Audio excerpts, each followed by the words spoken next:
Hello साथीहरू, आज हामी मिडिया लिटरेसी एन्ड सेक्सुअलिटी यानी कि यौनिकताको विषयहरूलाई हाम्रो मिडियाले कसरी प्रस्तुत गरिरहेको छ र हामीले त्यसबाट के सिक्ने भन्ने विषयमा छलफल गर्न गइरहेको छौं।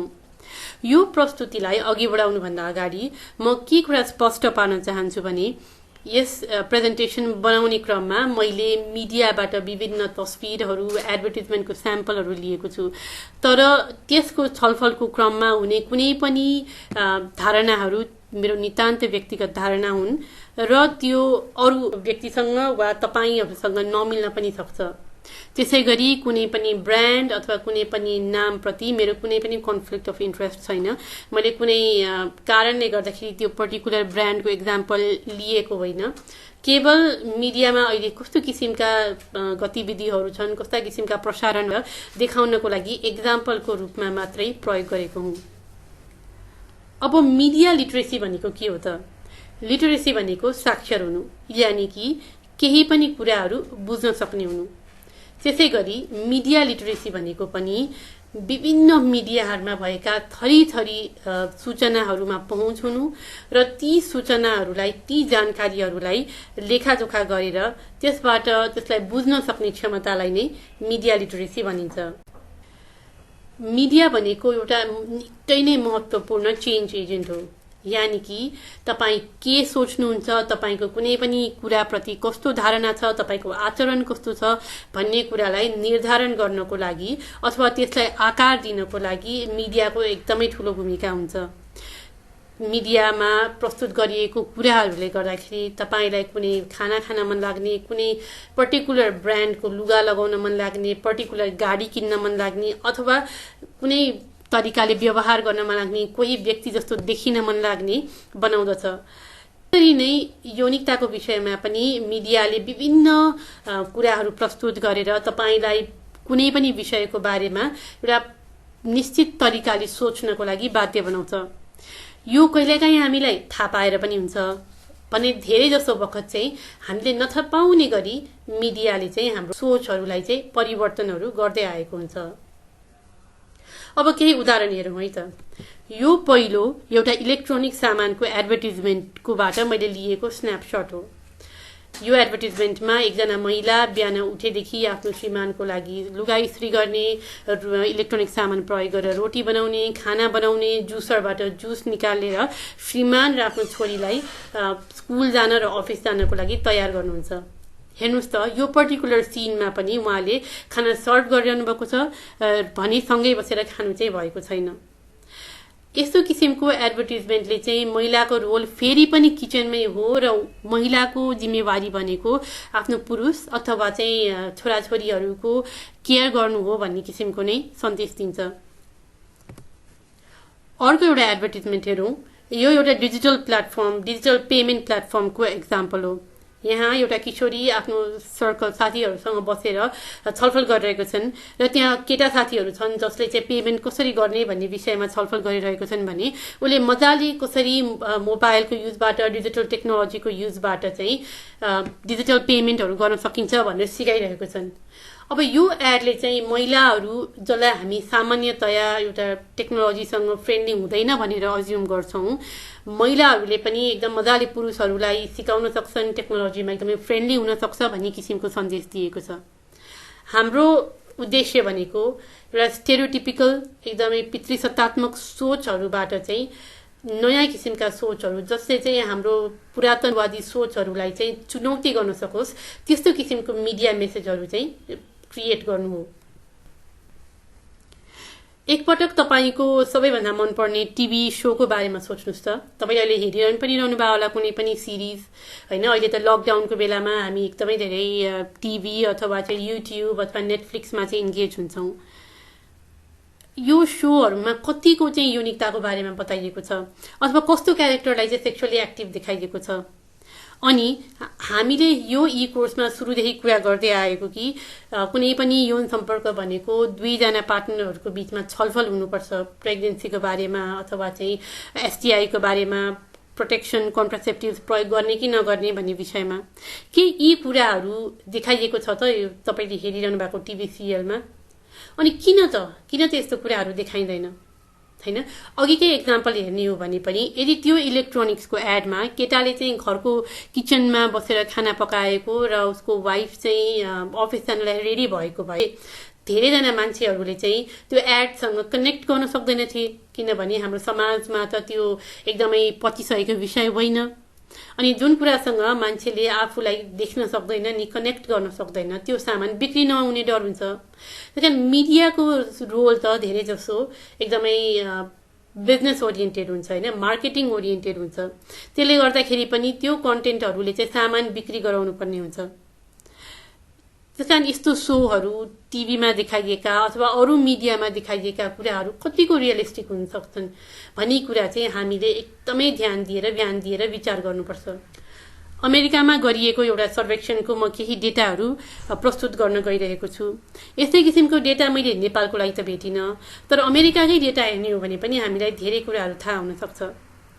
त्यहाँ प्राइम टाइममा हरेक हप्ता एउटा किशोर किशोरी अथवा युवा चाहिँ 143 पटक सेक्सुअल बिहेभियर अथवा यौनिकताको सम्मुख पर्दो रहेछ टिभी हेर्दाखेरि है। अनि केबल टेलिभिजन अथवा नेटफ्लिक्स अथवा चाहिँ अरू नेटवर्कहरूबाट दिइने चलचित्रहरूमध्ये 80% चाहिँ केही न केही किसिमको चाहिँ सेक्सुअल कन्टेन्टहरू छन्। र म्युजिक भिडियोको कुरा गर्ने हो भने पनि 60% म्युजिक भिडियोले चाहिँ सेक्सुअल फिलिङ्स, इम्पल्सेसहरू अथवा त्यस्तै किसिमको लवाई अथवा चाहिँ बडीको मुभमेन्टहरूले चाहिँ सेक्सुअलिटीलाई डेमोन्स्ट्रेट गरिरहेको हुन्छ।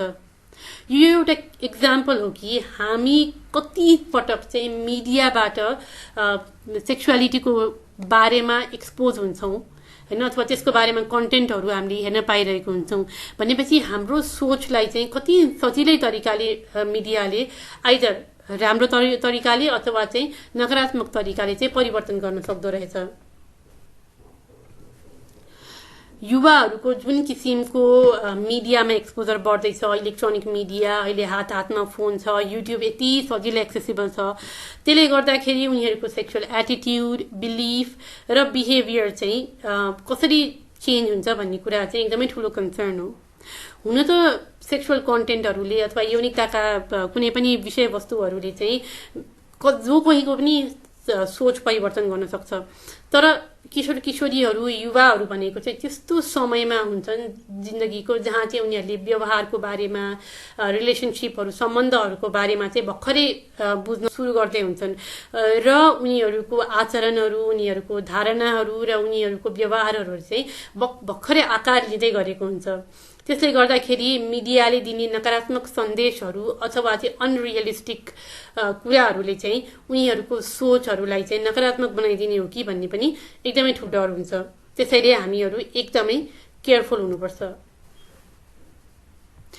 जस्तो यो एडभर्टिजमेन्ट जुन मैले यहाँ देखाएको छु, यो एडभर्टिजमेन्टले के देखाउन खोजेको हो भन्ने कुरा मैले बुझेको छैन। जीन्स लगायो भने तपाईँ एकदमै सेक्सुअली अट्र्याक्टिभ, तपाईँको बडी एकदमै अट्र्याक्टिभ हुन्छ भन्ने देखाउन खोजेको हो, अथवा चाहिँ यो पर्टिकुलर जीन्स लगायो भने तपाईँसँग चाहिँ यत्तिकै सुन्दर केटी अथवा यत्तिकै सुन्दर चाहिँ सम्मुख हुन चाहन्छन् भन्ने हो, अथवा के हो अनेस्टली मैले बुझेको छ। त्यसै गरी यो एडले पनि lose the flex get the girls एउटा डियोड्रेन्टको एड हो, तर यसले चाहिँ एउटा केटाले डियोड्रेन्ट प्रयोग गरेपछि सबै महिलाहरू प्रति आकर्षित भएको देखाएको छ। म यो बुझ्दिनँ कि डियोड्रेन्ट लगाएपछि चाहिँ तपाईँले जस्तो चाहनुहुन्छ त्यस्तै केटीहरू तपाईँको नजिक आएर तपाईँसँग यौन सम्पर्क गर्न सक्छन्, चाहन्छन् भन्ने देखाउन खोजेको हो कि के हो। त्यसै गरी यो एउटा ड्रिङ्कको एड हो हैन, तर त्यो ड्रिङ्क एडमा यो जुन पिक्चर देखाइएको छ यसले के देखाउन खोजेको अथवा चाहिँ कस्तो किसिमको मेसेज दिन खोजेको भन्ने कुरा पनि मलाई चाहिँ बुझ्न पनि गाह्रो छ। र यसले चाहिँ यो ड्रिङ्क खायो भने यस्तै किसिमको चाहिँ सामिप्यता हुन सक्छ भन्ने देखाएको हो कि मलाई थाहा भएन। त्यसै गरी यी चित्रहरू हेर्नुहोस् त, यो नेपालको एकदमै नाम चलेका डेली पत्रिकाहरूबाट मैले लिएको हो। यो पहिलो चित्र जुन छ देब्रेपट्टि, त्यसले एउटा गर्भपतनको दृश्यलाई देखाउन खोजेको छ, तर त्यहाँ लगभग 9 महिना पुरा भइसकेको, हात खुट्टा हैन, तपाईँको आँखा नाक राम्रोसँग विकास भइसकेको बच्चालाई कैँचीले काट्ने हो गर्भपतन भन्ने किसिमको चाहिँ तस्बिरले देखाउन खोजेको छ। त्यसै गरी अर्को तर्फको तस्बिरमा पनि यसले असुरक्षित गर्भपतन बढ्दो छ र यसलाई चाहिँ हामीले कम गर्नुपर्छ भनेर सन्देश चाहिँ दिन खोजेको छ आर्टिकलले। तर चित्र हेर्नु भयो भने चाहिँ एउटा 9 महिना पुगेको गर्भवती भएको महिलाको जत्रो पेट देखाएर, एकदमै ठुलो पेट देखाएर हैन, त्यहाँ चाहिँ यत्रो ठुलो भइसकेको बच्चालाई चाहिँ मार्नु हो भन्ने किसिमको सन्देश दिएको छ। तर यो एकदमै गलत सन्देश हो, किनभने हाम्रो कानुनले पनि 12 हप्तासम्म महिलाको मन्जुरीनामामा सुरक्षित गर्भपतन गराउन पाइन्छ भनेको छ हैन। 12 हप्तामा त महिलाको यसरी पेट नै विकास भएको हुँदैन। भ्रूण तपाईको यति सानो हुन्छ र त्यो भ्रूणले नर्भस सिस्टम नै डेभलप भएको हुँदैन, यानि कि कुनै पनि पेन चाहिँ उसले थाहा पाउँदैन।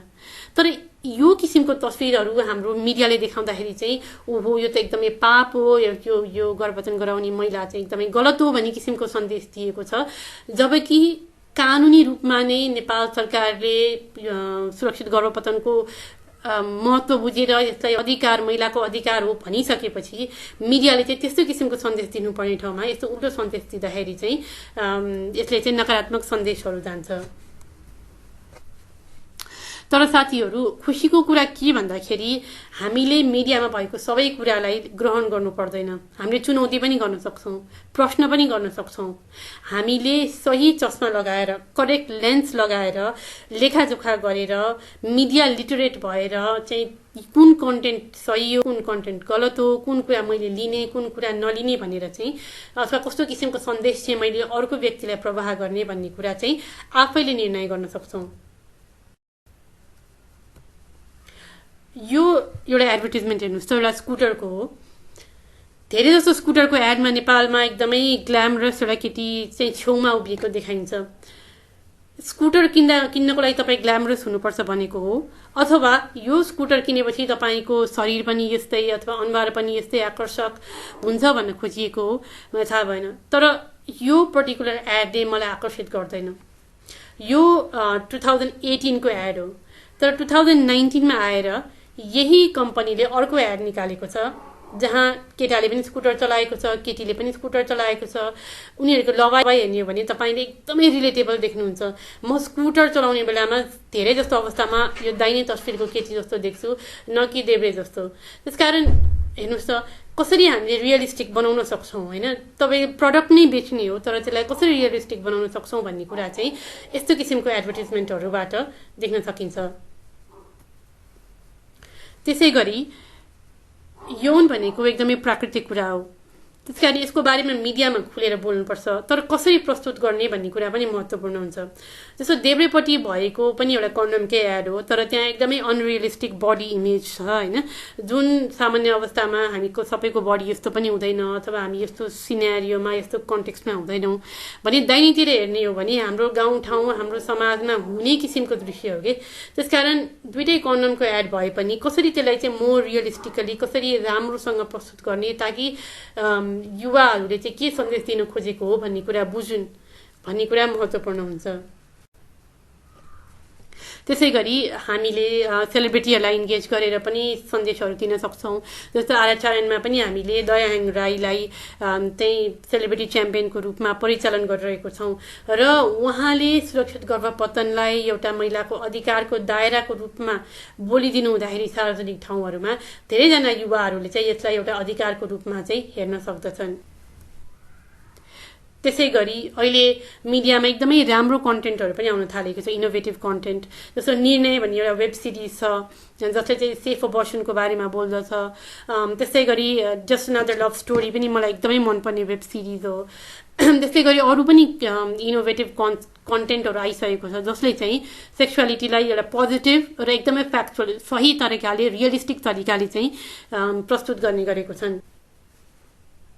त्यसै गरी खुल्ली.com अथवा साथीसँग मनका कुरा जस्ता रेडियो सोहरू, अथवा चाहिँ म नेपाली मुभी धेरै हेर्दिनँ, तर नेपाली मुभी कान्छीले चाहिँ यौनिक तथा लैङ्गिक अल्पसङ्ख्यकहरूलाई एकदमै राम्रोसँग उनीहरूको अधिकारलाई प्रस्तुत गरेको छ भन्ने मैले सुनेको छु। होइन भने धेरै जसो समयमा त यौनिक तथा लैङ्गिक अल्पसङ्ख्यकहरूलाई एकदमै हास्यको पात्र बनाउने अथवा चाहिँ कमेडीको लागि भनेर मात्रै चलचित्रमा ठाउँ दिने चलन छ। तर त्यसलाई चाहिँ अलिकति अधिकारको रूपमा, उहाँहरूको मानव अधिकारलाई प्रस्तुत गर्ने किसिमको यदि हामीले मुभीहरू बनाउन सक्यौं भने चाहिँ त्यो नै हाम्रो कर्तव्य पनि हो र हाम्रो अधिकार पनि हो। त्यसै गरी नेपाली मुभीहरू धेरै नहेरे पनि मैले बलिउडको मुभीहरू हेरेको छु, जस्तो बदायु, lipstick under my burkha, my brother Nikhil, Vicky donor, Padman. यो मुभीहरूले यौनिकताको कुराको बारेमा खुलेर पनि बोलेका छन्, पुरातनवादी सोचहरूलाई पनि बदलेका छन् र एकदमै पोजिटिभ र फ्याक्चुअल र रियलिस्टिक मेसेजहरू पनि दिन खोजेको छन्। त्यसै गरी नेपालको फेसबुक पेजहरू पनि छ, काउन्टर कल्चर भन्ने, त्यसले पनि हाम्रो कल्चरहरूलाई प्रश्न गरेर चाहिँ पोजिटिभ इन्फर्मेसनहरू दिने गरेको छ। त्यसैले साथीहरू, यो सेसनको 3टा मुख्य टेकअवे के हो भने मिडियामा देखेको सबै कुरा रियल होइन र हामीले त्यसमध्येबाट कुन चाहिँ रियल हो, कुन चाहिँ फ्याक्चुअल हो भन्ने चाहिँ छुट्याउनुपर्छ, सोच्नुपर्छ। त्यसै गरी मिडियामा भएका सबै कुरालाई पनि ग्रहण गर्नु हुँदैन। यति धेरै मिडिया र यति धेरै इन्फर्मेसन छ, हामीले त्यसमध्येबाट कुन कुरा हाम्रो लागि लागू हुन्छ, कुन कुरा सही हो, कुन कुराले पोजिटिभ मेसेज दिइरहेको छ भनेर चाहिँ छुट्याउनुपर्छ। त्यही नै मिडिया लिटरेसी हो। र तपाईहरूले आफैले पनि सोसियल मिडियामा अथवा चाहिँ अरू मिडियामा चाहिँ कन्टेन्टहरू बनाइरहनु भएको होला, सोचेर बनाउनुहोस्। कतै मैले जुन बनाइरहेको छु त्यसले किशोर किशोरी युवाहरूलाई नकारात्मक सन्देश त दिइरहेको छैन। त्यसै गरी कुनै पनि कन्टेन्टहरूलाई सेयर गर्नु अगाडि, आफ्नो साथीभाइ इष्टमित्रहरूसँग सोसियल मिडियामा पोस्ट गर्नुभन्दा अगाडि यो पढ्ने व्यक्तिले कस्तो सोच्ला, यो हेरेर उसले के भन्ने कुरा पनि एकदमै विचार गरेर मात्रै सेयर गर्नु है। र यति भन्दै एकदमै धन्यवाद भन्न चाहन्छु। र फेरि पनि जति पनि मैले यहाँ प्रस्तुत गरेका उदाहरणहरू हुन्, तिनीहरू भनेका नितान्त मेरा व्यक्तिगत धारणाहरू हुन् र कुनै पनि ब्रान्ड अथवा कुनै पनि नामलाई उचाल्न अथवा पछाड्न मैले खोजेको छैन भन्ने कुरालाई पुनः प्रष्ट पार्दै धन्यवाद ज्ञापन चाहन्छु। Thank you so much.